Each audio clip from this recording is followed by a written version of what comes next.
Hey everybody, I just wanted to show you how I solved a problem that others seem to be having with their Honda cars.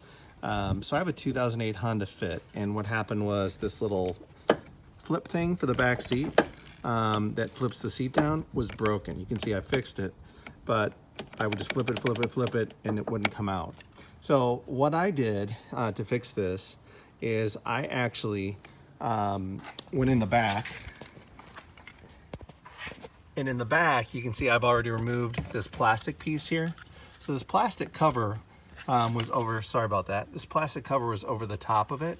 It had two screws, one on the bottom, one on the top, and then two little plugs there in the side.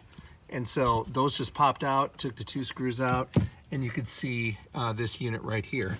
And from there, I was able to use a flathead screwdriver just to get under there, pop it, release it, and get it to move forward.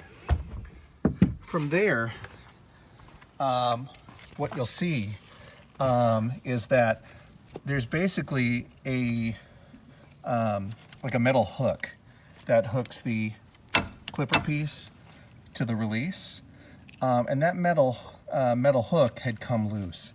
There's a plastic piece on the front of that that's supposed to hold it in place that had broken off. So that part, I will post a link to the part in the description in case you need it. But I was able to fix it basically for free with a couple of zip ties.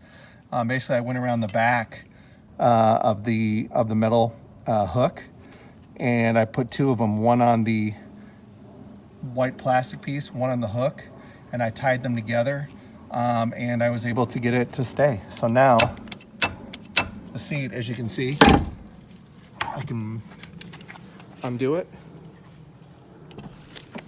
and now the seat goes back. So all I have to do is reassemble the plastic piece, put the two screws in, pop it back into place, and we should be back in business.